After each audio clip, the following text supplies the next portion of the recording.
Penginderaan jauh untuk pemantauan sumber daya kelautan perikanan ya.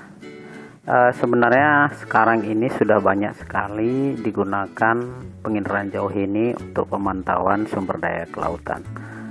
Nah, yang pertama dulu yang perlu kita pahami adalah apa itu penginderaan jauh itu ya. Nah, penginderaan jauh adalah ilmu yang digunakan untuk mendeteksi atau mengumpulkan informasi tentang seluruh informasi yang ada di permukaan bumi ya, dimana sistem kerjanya bisa kita lihat pada gambar ini, dimana sumber energi ya itu merupakan matahari dalam hal ini yang kemudian dipantulkan ke bumi ya, dan objek-objek yang ada di bumi itu bisa kita interpretasikan sehingga menghasilkan sebuah citra yang ada gunanya. Sedangkan penginderaan jauh untuk pemantauan sumber daya kelautan sendiri sebenarnya udah ada di dalam Undang-Undang Dasar 45 di pasal 33, di mana semua sumber daya alam yang ada di Indonesia khususnya itu harus kita manfaatkan sebesar-besarnya untuk kemakmuran rakyat. Di samping itu, manfaat penginderaan jauh untuk pemantauan sumber daya kelautan ada beberapa poin di sini. Poin yang penting adalah memberikan kontribusi yang besar untuk pembangunan baik itu teknologi, pemanfaatan ruang begitu ya, di dalam pengelolaan sumber daya kelautan perikanan, menetapkan areal-areal seperti konservasi ya, memetakan fenomena yang terjadi, dan yang kalah tidak penting adalah antisipasi kita terhadap global warming ya, khususnya di kawasan pulau-pulau kecil dan daerah konservasi. Citra itu sendiri merupakan objek yang merupakan perwujudan umum berupa peta atau gambar atau foto ya, di mana citra ya divisualisasi, direkam dan dengan menggunakan piranti penginderaan jauh. Ini adalah beberapa contoh citra yang biasa dan umum digunakan. Yang pertama adalah citra Landsat ya. Jadi seperti ini yang kemudian akan kita interpretasi ya. Ini resolusi 30 meter, sedangkan ini yang 15 meter. Sedangkan yang citra spot frames ini beresolusi 5 meter. Jadi ini sangat lebih detail begitu ya. Yang lebih detail lagi sekarang yang umum digunakan adalah citra USC QuickBird ya, dimana resolusinya sampai mencapai 60 cm. Jadi Anda bisa lihat gedung-gedung, bangunan-bangunan ini cukup terlihat dengan jelas ya. Nah, untuk itu pengkajian foto udara ini sangat penting untuk pemantauan sumber daya kelautan perikanan ya. Di antaranya bisa memetakan permukaan bumi baik darat ataupun laut ya, atau perairan. Kita juga bisa menentukan objek atau fitur permukaan bumi serta kualitas dan kuantitas objek itu sendiri. Kita bisa juga mengetahui distribusi objek itu ya, berdasarkan ruang dan waktu, serta kita bisa menganalisis hubungan antar ruang dan waktu ke ruangan yang berubah-ubah di keadaan nyata ya. Aplikasi remote sensing sendiri ya macam-macam, ada yang dam ya begitu. Untuk yang ocean bisa kita bedakan berdasarkan warna ya, surface-nya, temperatur dan lain sebagainya. Inilah beberapa pemanfaatan penginderaan jauh yang sudah dilakukan sebelumnya ya. Jadi sistem kerja informasi geografis itu ya kurang lebih seperti ini ya, dimana informasi yang kita peroleh baik dari foto, udara dan sebagainya itu kita olah di dalam namanya basis data spasial ya, yang biasa kita gunakan dalam ini program GIS dan sejenisnya, yang kemudian outputnya adalah peta atau laporan, baik dalam bentuk peta atau laporan yang menggambarkan baik secara 3 dimensi ataupun yang biasa, yang dimana semua informasi yang didesain itu kemudian dianalisa sesuai dengan keruangannya dan dimanfaatkan sesuai dengan peruntukannya. Jadi sistem informasi ini tidak bisa bekerja sendiri saja, dia membutuhkan hardware, dalam hal ini ya perangkat komputer yang kita gunakan, softwarenya, software GIS yang biasanya brainware-nya itu adalah manusia yang memanfaatkan aplikasi penginderaan jauh itu sendiri. Kita juga harus punya data begitu ya, baik yang kita peroleh langsung ataupun dari beberapa sumber yang bisa dipercaya, yang kemudian kita organisasikan ya, yang akhirnya bisa kita sajikan secara sederhana dan orang bisa mengerti begitu ya.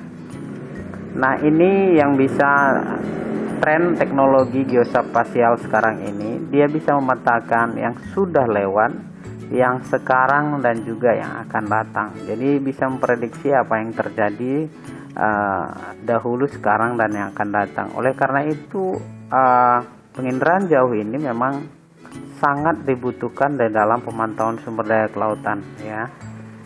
Secara prinsip tujuan umum proses data teknologi GIS dalam sumber daya kelautan perikanan ya adalah setidaknya kita bisa mempresentasikan ya, seperti kerusakan mangrove, terumbu karang dan sebagainya. Kita bisa input ke dalam basis data kita tadi, kita bisa manipulasi untuk antisipasinya. Kita bisa olah dan di query ini data-data bisa kita analisis, yang kemudian kita bisa visualisasikan ya di dalam GIS itu sendiri atau penginderaan jauh.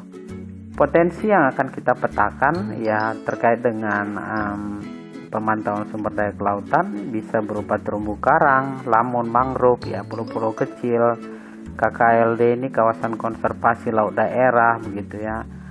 Bahan muatan kapal tenggelam, pencemaran, garam dan sebagainya bisa kita petakan ya, atau kita kita analisis dengan GIS sehingga bisa disampaikan informasi yang cukup informatif. Di samping itu pemanfaatan GPS juga sangat menentukan ya, sangat penting dalam hal ini, di mana dengan menggunakan GPS kita tahu persis posisi potensi kelautan perikanan yang ada di daerah di mana kita tinggal, cakupannya ya begitu ya, apakah beroperasi secara kontinu dan lain sebagainya. Militer juga sekarang ini sudah menggunakan aplikasi GIS ini untuk kegiatan-kegiatan pengamanan begitu.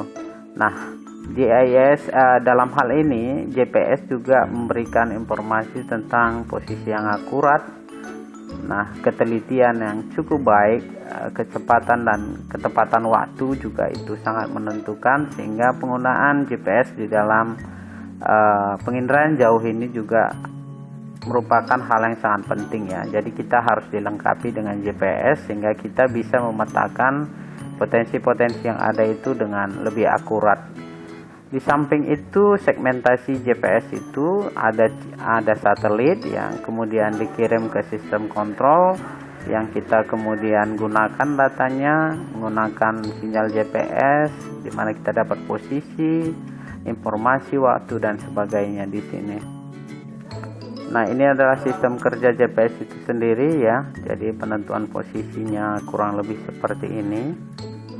Sedangkan jenis penerimanya itu adalah posisi, ada waktu ya, ada navigasi, geodetik dan reservoir di sana, yang dimana bisa digunakan untuk kepentingan sipil, militer ya, dimana geodetiknya bisa satu frekuensi ya, ada dua frekuensi dan sebagainya.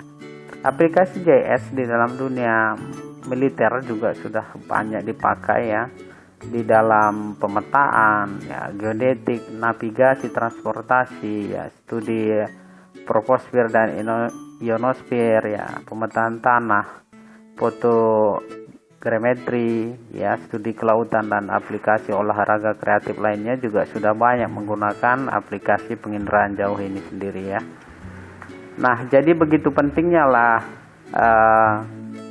penginderaan jauh ini untuk pemantauan sumber daya kelautan, sehingga setiap sumber daya manusia yang mencintai laut itu harus paham sebenarnya teknologi GIS itu dan merasa dibutuhkan ya.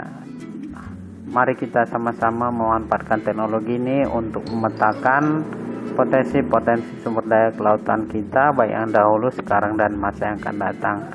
GIS juga dibutuhkan untuk membuat kebijakan ya. Hampir 80% pengambil kebijakan itu ya berdasarkan GIS ya. Itu berdasarkan ISO Bulletin Juli 2001, di mana pengembangan sumber daya manusia dalam pemantauan sumber daya kelautan perikanan, khususnya dalam pemanfaatan GIS, sangat membantu dalam pemantauan.